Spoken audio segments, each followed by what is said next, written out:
In a world where it seems totally normal to listen to a podcast about the Toronto Argonauts, it's the X's and Argos podcast. Welcome to the X's and Argos pregame walkthrough brought to you by Funny Bone Broth. My name is Ben Grant, joined as always by JB as we get you set for the second half of the back-to-back Saskatchewan versus your Toronto Argonauts. JB, we've got a bunch of topics to get to today. We're going to talk about the idea of playing in a back-to-back, how you approach that. We also want to address the discipline issues and how the Argonauts stay away from trouble this week. They've also sort of got an extra day of practice due to the day off Saskatchewan has taken because of COVID concerns. We'll get into the injury report. We've got OCDC coming your way too, one thing, predictions, fantasy advice, and our CFL picks. All that and more coming up on this episode of the X's and Argos podcast. Let's get right into it with the idea of playing back-to-back games. We see this a lot in the CFL, way more than you see it in any other league except baseball, obviously. How do you approach a back-to-back game in the CFL, JB? What's your thought coming into the second game, seeing the same team in 2 straight weeks? It's really challenging because you don't want to overthink it, and there's not really enough time to make any significant changes to your defensive strategy or offensive strategy. I think that's the one thing you want to be a little wary of. You don't want to try and change things up too much. I think you just have to be aware. I would say you're just looking to be more aware of tendencies. So, if you used a particular defense 5 or 6 times on a particular down and distance, you just have to be really aware of that and try and break up tendencies rather than put in a whole new defense. Because then I think you end up being a little too clever and you just don't run it as well as you want to. So, break up your tendencies, which is a good thing anyways, and, go out there and make the plays. I think you don't want to overthink the back-to-back, but it is very hard to beat a team twice because of how little you can really change things the second time. I think the intelligent thing to do in back-to-backs is to approach them as a single game so that it's not like you start thinking about the second game once the first game is finished. You come into the first game thinking about the first and the second game, knowing that you've got both of these things, and then you can actually spend some of the first game setting some stuff up that you want to get to in the second game. And we saw that from Coach Dinwiddie last year in the Winnipeg back-to-back early in the season. If you remember last year, the first game didn't go that well. We didn't get a really good game from in terms of quarterback play from either McLeod Bethel-Thompson or Nick Arbuckle, and Winnipeg won that easily. But then what we saw in the second half of that, when they returned to Toronto, is Dinwiddie used a lot of those things that they had established early on. And so we saw a lot of double moves. We saw a lot of plays that looked like something they had done in the first week, but then there was a twist to it. And I would imagine that Coach Dinwiddie has a bunch of these things already installed that they've been practicing, but that they didn't show this past week. And so I want to see Toronto take advantage of those as they get to the second half of this back-to-back. But it is tough. It's like we've played in these before. We've seen these games before where going up against the same guy again in a second week, they know all your tricks, they know what you do, but that's where you have to be a little bit smarter and just a little bit more ahead of the game so that they can't just simply go through their film study from last week and shut you down. There's got to be little tweaks. But I agree with you. You can't just change who you are. You can't just say, okay, well, we've been doing this all year. Now we're going to become this team. That's unrealistic. And so I don't expect to see that. How do we avoid discipline issues this week? Because we know Saskatchewan's been headline news for each of the last 2 weeks for incidents of violence. We know Toronto has a lot of guys, blue flame guys, as you call them, guys that can sometimes be provoked. And this is not a situation you want to get into in Saskatchewan. How do we avoid getting penalties, getting baited into stuff? How do you avoid this becoming a chippy game? It will definitely be a chippy game. I don't think there's any way to avoid it.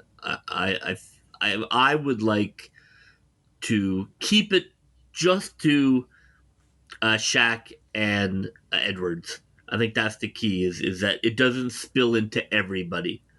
That, you can't have Peters being thrown out of the game. You can't have other guys taking cheap shots.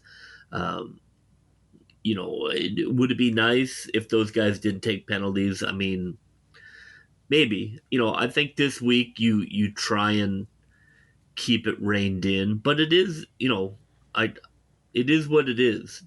What makes them great also can sometimes cost you. I think you just have to be sure that it doesn't become kind of a team ethos or a team philosophy that we're an out of control team. You see that sometimes in teams, and that is not sustainable. That kind of bad boy attitude of we're just going to go out there and do whatever we want. If you can keep it just to a couple of players, I believe it to be manageable, and I don't mind the occasional penalty. I don't mind playing right on that edge if it makes them play like they did last weekend. The issue with other teams believing that they can bait you into penalties is that once that becomes sort of your reputation, then every team every week is trying to do that to you. And not only that, the officials are also then looking for that. When you've got a reputation with the officiating crew, that's suddenly a real issue because they are now focused in on it. They almost expect you to get these retaliatory penalties. And so it's something that they have to make sure stops right away. And you heard Enoch Mwamba last week after the game talking about how this needs to be a disciplined effort from the team and they can't get provoked like this. And that we have to see that this week. I think the officials are going to try and shut this down early. You can bet that there was a discussion this week between games where there's going to be a real focus with this crew on not letting things get out of hand. I would expect to see a bunch of penalties early in the game that sort of set the tone where the officials are saying, look, we're not going to put up with any of this nonsense. It's got to be a clean game. And we'll see if it ends up being, or if this is one of those games that sets the record for, most flags in a half or a whole game. And I hope not, because otherwise it should be a really good football game. But I'm worried it's going to get a bit silly early on. JB, the Argos, in a sense, have an extra day of practice this week, which is unusual in a back-to-back. And that's because Saskatchewan is dealing with a COVID outbreak. And it being Wednesday morning, we don't know the extent of this right now. We don't know which players have been involved, but we do know that the Saskatchewan Roughriders were not able to practice yesterday due to what they had called an outbreak of COVID, a concern they had with a number of players and support staff testing positive after their trip to Halifax. So we'll see probably later on today what this actually looks like on paper.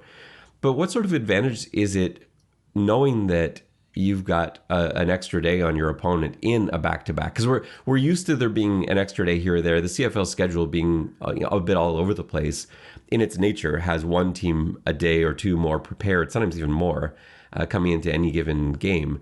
But it never happens in a back-to-back. How can the Argos use this to their advantage? Is there an advantage? How do you see this? Yeah, every time you have another day of practice, that's a huge advantage. Football is really different than any of the other major sports. Practice is like gold. So to get an extra bag of gold, is only going to help. You're able to, you can polish up a couple of the wrinkles that you've put in. You can increase your speed and your comfort level with a couple of different looks that you're giving. I think it's an absolute advantage if everybody can go. If you have half the team not able to go 100%, then it doesn't mean anything. And we'll get into the injury report in just a minute, but it is a little bit unfair in a way for Saskatchewan dealing with this because in a back-to-back you never have that extra day to prepare, and it's not like they'll just all have been sitting there. There will have been stuff for them to look through. They'll spend more time on film. They'll take care of other things, but it's not the same as actually being out there on a practice field. And especially with most of the Argonauts being able to go in practice yesterday, I see that as a real advantage. And I'd come into the second half of this back-to-back really thinking about this as what should be a Saskatchewan win. Mosaic's a really tough place to play. The Riders are a really good team. They're not a team that's typically going to lose back-to-backs to anybody, both sides. And it's really tough for any team, any back-to-back, no matter which teams are involved. It's really tough to win 2 in a row. And so, I didn't really give Toronto too much of a chance coming into this one. But now suddenly there are things that are evening out the playing field. And I think this extra day of practice could be one of those things. Let's get to that injury report. So the Toronto Argonauts injury report, there's a few guys on it, but it's been so much better than it was the first few weeks of the season. To me, the major concern is Dariusz Bladek, who wasn't able to practice with that ankle injury. And we'll see if he's able to go limited today. I think that's the hope. The one thing I'll say about Bladek is he was able to finish the game in TD Atlantic.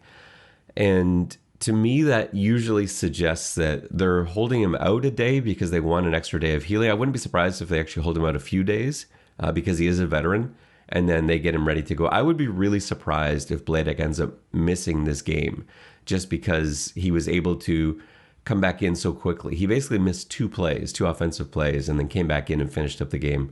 So yeah, to me, this is they're worried about it. It is an ankle injury. It's it's probably a sprain or something like that, and they just don't want him practicing on it at all. But I think come game day, he'll be taped up. He'll be ready to go, and this is just probably going to be something he's going to have to play with for the rest of the season. That would be my guess on not knowing anything else.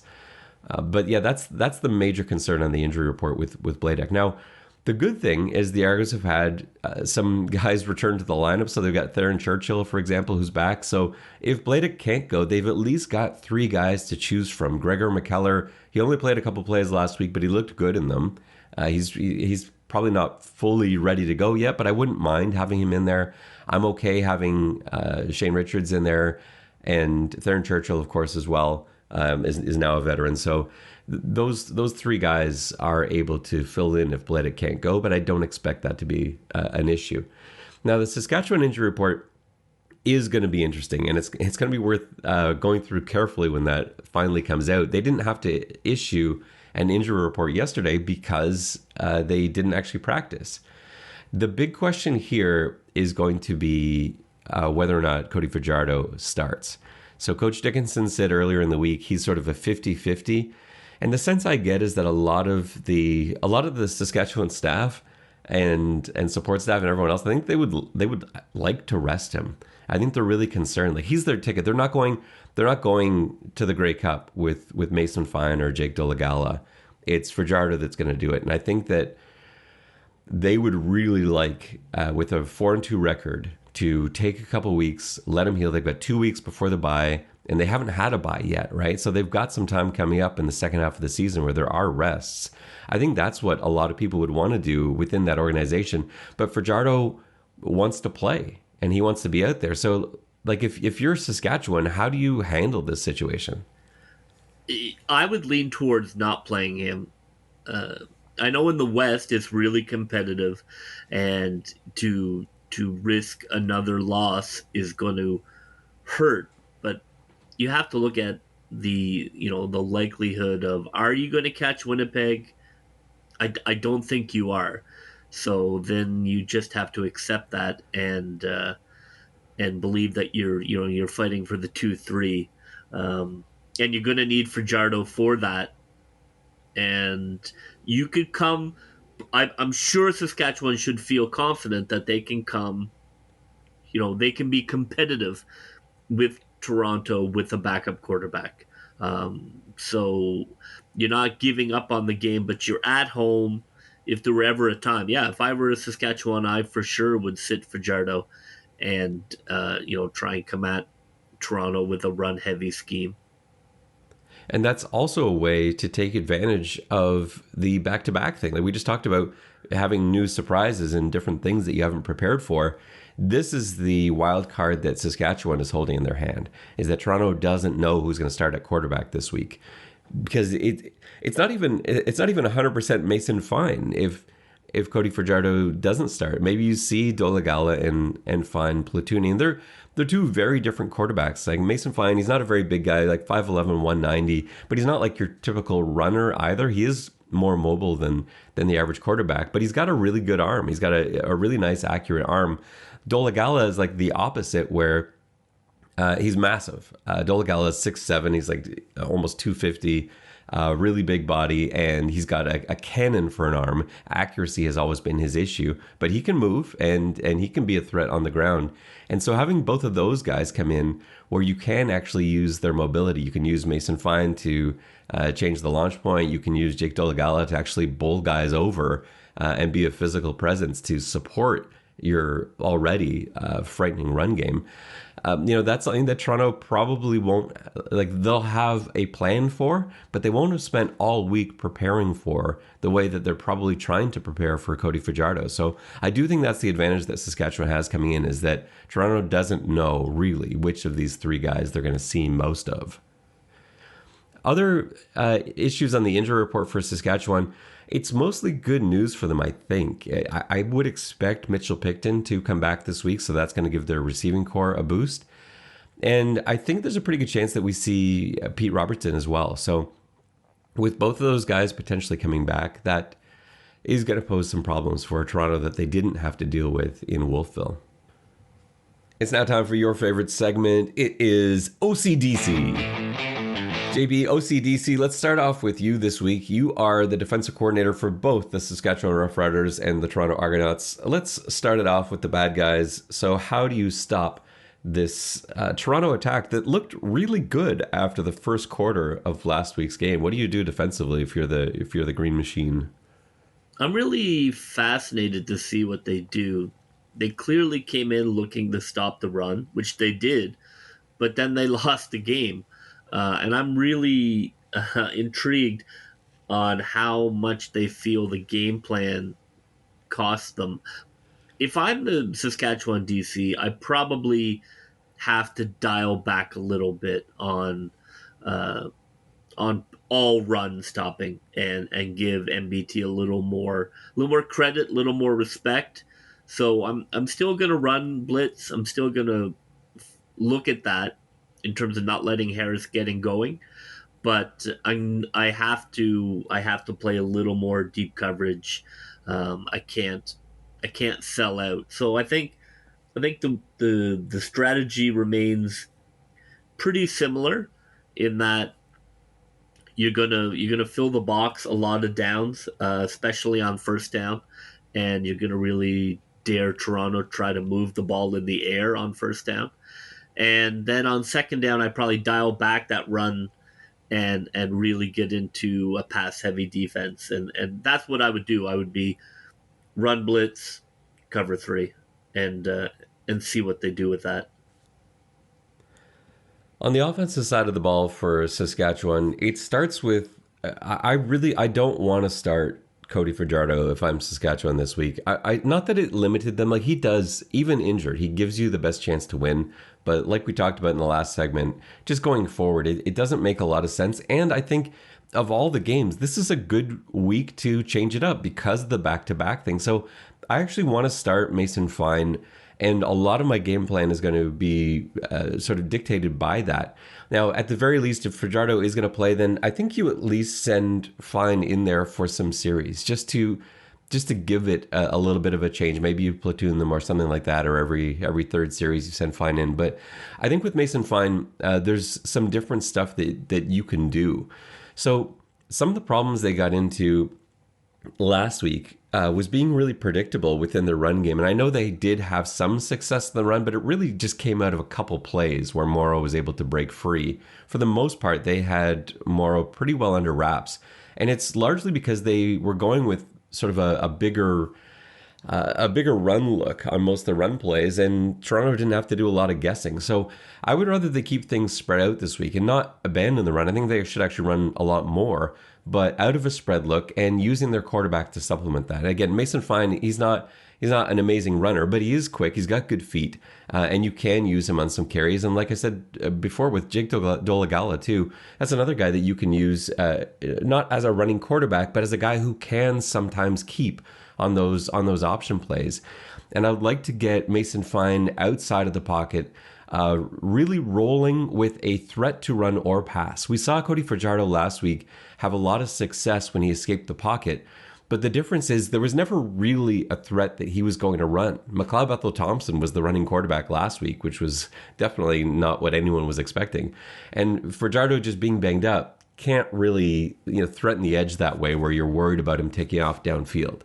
So with Fine, you can do that. You get him outside. You change the launch point. That puts a lot of pressure on the DBs. And if nothing's there, he can take off and get some yards. So I'm trying to do that. I'm trying to move the pocket. I'm trying to create stressful situations for the defensive backs. And I'm going to run the quarterback on some of those where there is a real option. And then in support of the passing game, you've got that spread run now where you can also try to isolate that defensive end and run some sort of just very simple read option plays that Fine has run since high school. And is probably as set up to do that as anyone on their roster. So that would be my strategy as the Saskatchewan offensive coordinator this week. Everything is going to end up looking totally different just because of those changes. All right, JB, you are the defensive coordinator for your Toronto Argonauts. What's the plan? Good question. I would probably look to try and take away the middle of the field a little more. I think the corners have shown that you can have them out on an island and it's not the end of the world. That they can cover that deep outside 9 route, which is a nice advantage. So I would have my safety maybe play a little more robber. With those Baker Schaefer inside routes, I'd have him sort of looking to jump or crowd the middle of the field on the slants and the posts rather than helping the outside. So I would definitely like my safety be a little more underneath. From a run perspective, you have to think Saskatchewan's going to try and really pound those 3-man fronts. But I wouldn't overthink it. Again, I think you go with your 3-man front and let him try and run the ball. I don't think that's the danger. I don't think you're going to lose by Saskatchewan killing you on run up the middle. I think that Moamba is going to put some punishment on that. So I keep the 3-man front. Wouldn't bother chasing the quarterback. It's probably just going to end up in a lot of late hit flags this game. I think if you even drive past a quarterback, there's going to be a flag. So I wouldn't bother chasing the quarterback. Just defensive lineman, get your hands up, take away those passing lanes between the hashes, and and look to try and jump those slants in the middle. I think that the game plan should be very similar to what we did. I wouldn't flip it around very much. You mentioning the stuff that you can do with Schaefer Baker just gives me an idea here, and I know I've already missed my opportunity on Saskatchewan's offense, but I wonder if they consider isolating him, in those 4x1 looks. That's not something that they've really done a lot, but he's been so good as a receiver, and he is a mismatch against pretty much everybody in the Toronto secondary. If you're talking about putting in Mason Fine or Jake Dolegala, the idea of having one guy like that, like Schaefer Baker, isolated, can really simplify reads to you because you see how Toronto is going to line up to contest that. Now, what does Toronto do in that situation? They probably leave whichever side corner is out there. I don't think they're going to do anything different. And if that's the only guy, then you pretty much go to Schaefer Baker every time. If they're going to bring 2 guys over there, so if they're going to keep the halfback on that side of the field, or if they're going to roll the safety over top to help, then you almost always go to the quad side, to the side with 4 receivers, because you've got sort of a 4 versus 3 mismatch over to that side. And I think for a quarterback like Fine, who's got a lot less experience than Fajardo, knowing which half of the field he's going to be going to pre-snap would be something that would be really helpful. But I just think that's an option we haven't seen yet. But just as you were saying that, I was like, that's an intriguing possibility there. If I were, which is why I'm not in charge, but if I were a DC, my instinct would be to put Peters on Baker. I love that lockdown. If you have a guy that you feel a team feeds up, even if he's not necessarily scoring all the time, but he's like the engine. I love just shadow coverage within a framework. That would be my instinct, to just put, Baker goes for a drink and Peters is there beside him.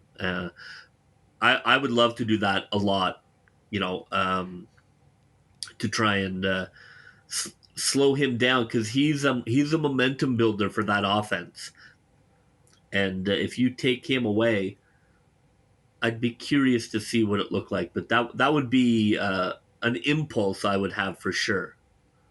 Yeah, it's tempting, but it's so hard to do that with a player like him because he can line up anywhere, right? Because he's so big. You can line him up, right as the number 3 out of trip sets. You can have him motioning. You can have him motioning to kick out a DN because he's got that size, or you can line him up on the outside. So for someone like Peters to follow him, I think if I see that as an offensive coordinator, if I see that we've got Peters following around Schaefer Baker, then I'm going to probably try and put Peters in situations that he's just not comfortable in and move him inside. And suddenly Peters is basically playing a halfback spot, or almost like a Sam linebacker spot when you've got him as the number 3. And it makes it really tough on communication for your defense, because it's almost like when you do something like that defensively, it's almost like the rest of the defense has to pretend that Peters and Schaefer Baker are invisible.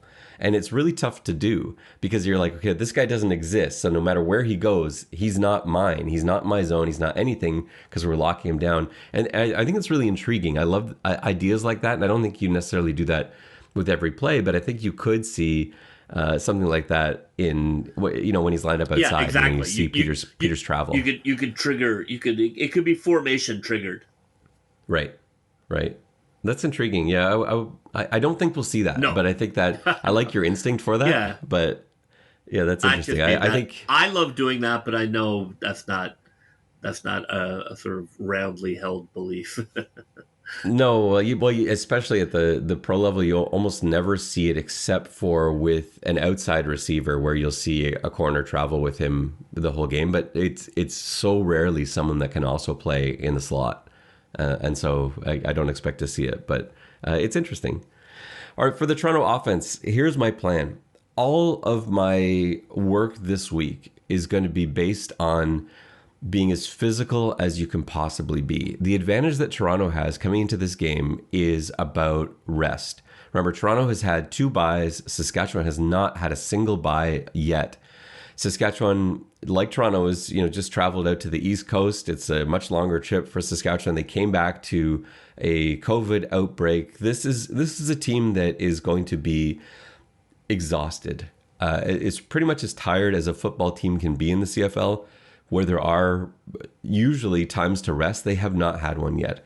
And being physical this week, we know they're probably going to be short on depth. We know their injuries are starting to pile up. I think this is the advantage you have, and you have to load up for that. So I think this starts with the run game. Last week, the run game could not get going at all. JB, like you said, I think their plan is going to be to take a little bit off that run game defensively, because they lost the game ultimately, shutting down the run. And so now I think Toronto can take advantage of that. And I don't just mean going back to the run plays you've been doing. I really want to load up. So I want eligible linemen in there in tight end spots. And this is where you can take advantage of having a now healthy or a now eligible Churchill and McKellar, and use those guys as tight ends. Richards as a tight end. Have 2 backs in the backfield. Not every play. I'm not saying you run the whole game like you're Georgia, but in certain situations, really go heavy and pound the ball. I would also, if Pete Robertson's playing, I would run right at him. I think that's probably going to be my strategy for the game. So don't let him be a player. Don't let him, make plays from the side, go right at him, target him.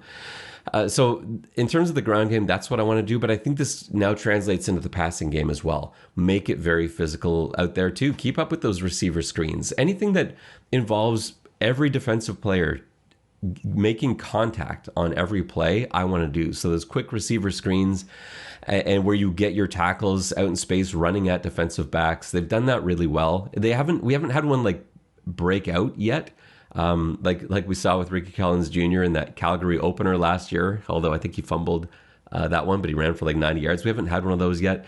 It's due. One of those is going to go at some point. And I think you keep pounding away at that.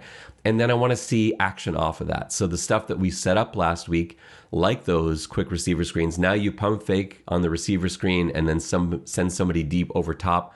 We saw Saskatchewan get beat on that last year. Devaris Daniels' touchdown last year in Saskatchewan was based off something like that, where there was a quick pump fake to the outside and then a lofted ball over top for Daniels' touchdown. I want to see that. I want to see routes that were outs, speed outs, and comebacks last week turn into hitch and goes and wheel routes, and really take advantage of that aggressive Saskatchewan secondary. So that's my game plan for this week. It's time for one thing. JB, what is your one thing in Saskatchewan this week? Well, I got my pick six. I was pretty happy about it. And to be honest, I always kind of want a red zone touchdown, but I try and keep things a little fresh.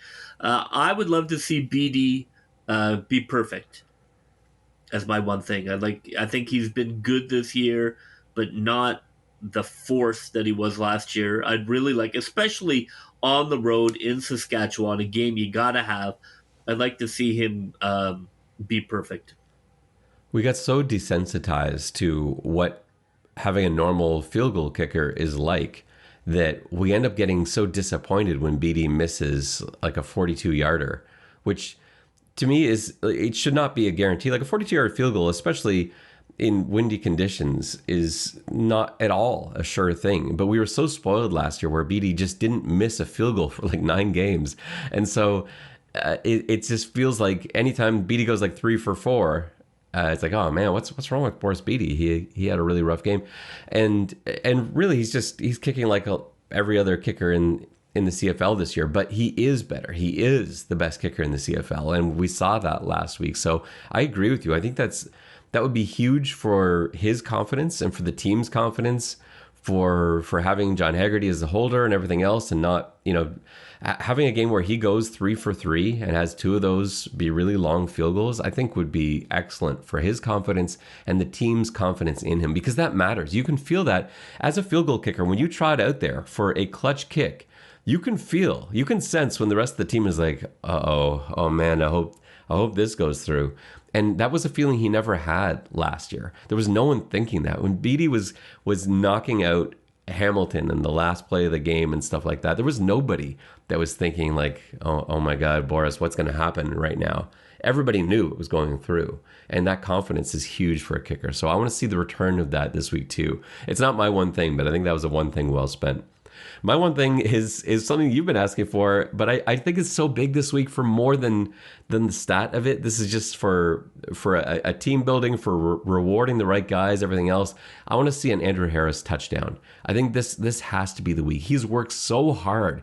He's so physical. He manages to still be a hugely impactful player, even when the stats aren't there. I think getting him into the end zone this week, having him celebrate with that O-line this week in Saskatchewan, will be a huge momentum builder. And that could be the difference to get this team really rolling and create something that launches them into a winning streak. Something the East hasn't seen at all this year. So yeah, I would love to see an Andrew Harris touchdown.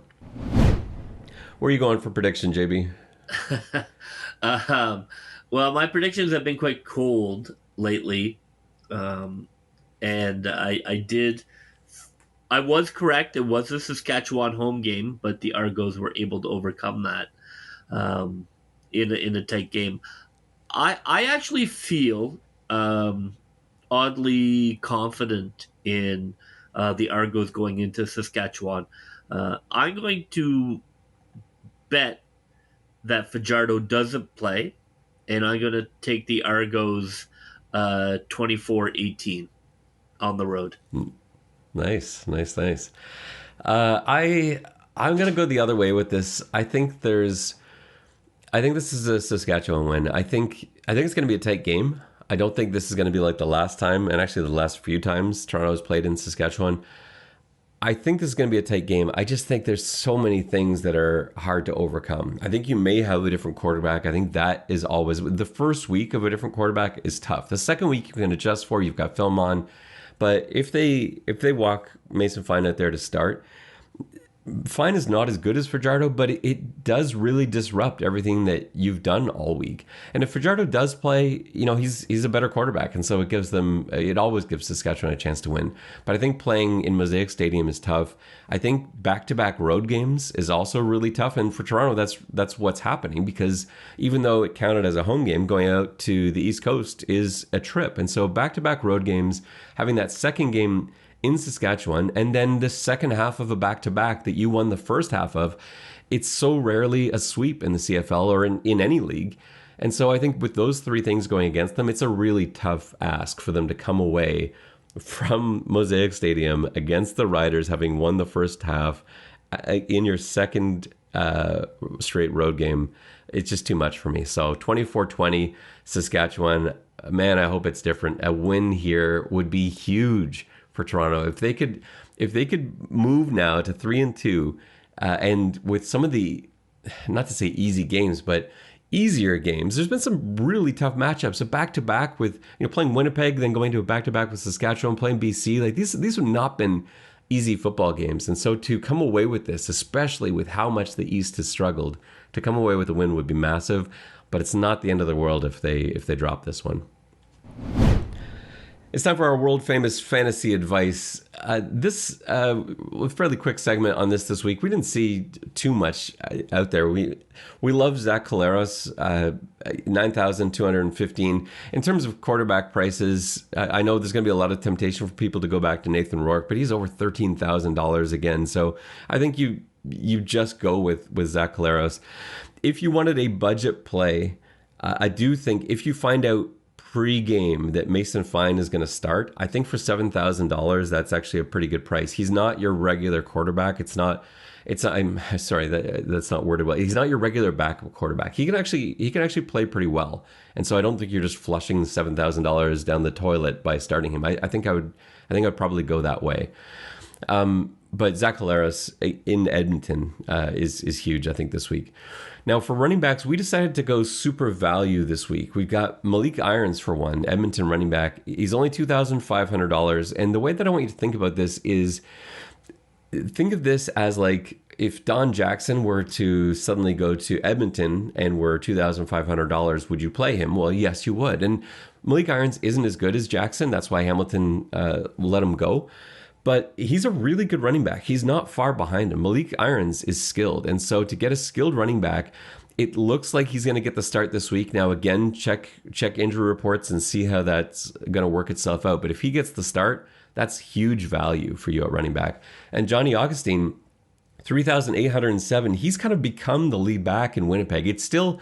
Technically it's still Oliveira that's walking out there as the starter, but Johnny Augustine is getting way more production than Oliveira. We've seen his carries and touches go significantly up since the BC game, and so I would go there for a really good price.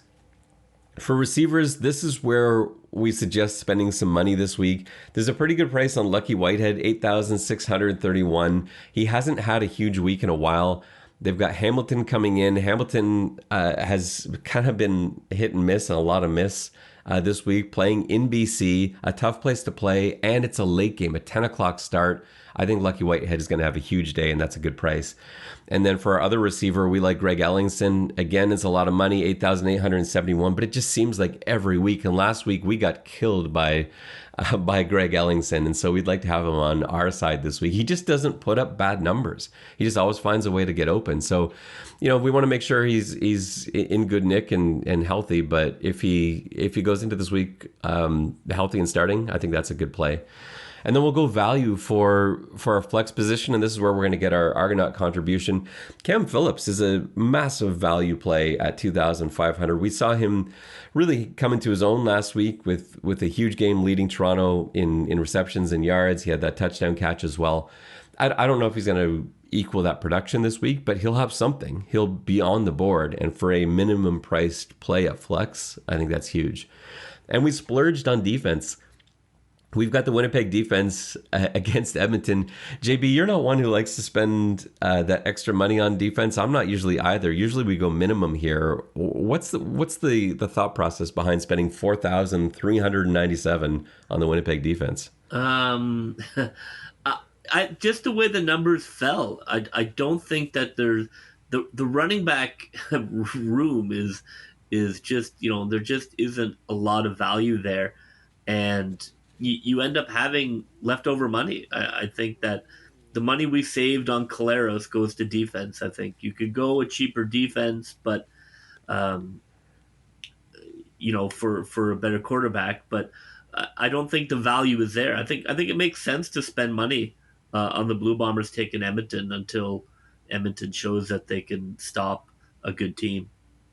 Yeah, I don't think any of the minimum plays are a good idea. So the four teams at 3,200, the Argos, where I like them, but it depends. Maybe if you find out that Fine's starting, maybe you go that way. I don't know. It just seems risky. Montreal, who knows what you're going to get from that. Hamilton in BC, there's no way. And Edmonton playing against Winnipeg, there's no way with that either. So you're really looking to spend on one of the three big defenses anyway. And I just think Winnipeg going against Edmonton, that's probably the best bet. If you wanted to go somewhere else, I would say the only other option might be taking BC's defense against Hamilton. But I just don't know. They're all about the same price at that point. So I'd take Winnipeg. Where are we going for our picks this week, JB? You've been struggling as of late. I was struggling. I had a pretty good week last week, going 3-1. Where are we going to go? Let's start with Montreal, Ottawa. So Montreal's at Ottawa. I'm going to take the Alouettes here, but I don't feel good about this at all. Ottawa is going to win at some point. Montreal is just a disaster, but I think they're just a better football team. So even though they're on the road and they just continually light themselves on fire, I'm going to go with the Alouettes. I'm going to take Ottawa. I don't believe in the coaching change in Montreal. Neither do I. And I think Ottawa is at home. They have been a competitive team. They should have won the Hamilton game. The world's most insane non-call cost them the Hamilton game. I think Ottawa doesn't get defeated by that loss, but really builds on it. And I think Montreal is taking on water. I think Ottawa sees a chance to knock Montreal off here. So I'm going to take Ottawa at home. All right. Hamilton and BC. To me, this is the easiest play of the week. I think taking BC at home against an East Coast team for a 10 o'clock start should always be the play, regardless of which team that is going in. Hamilton, they're better than the record still, but they're not a good football team. They haven't shown themselves to be a good football team this year. I think this is I think it's a pretty easy win for BC. This one I really thought about. BC's coming off a bye, which is a huge advantage. BC got stomped, so they're going to be angry.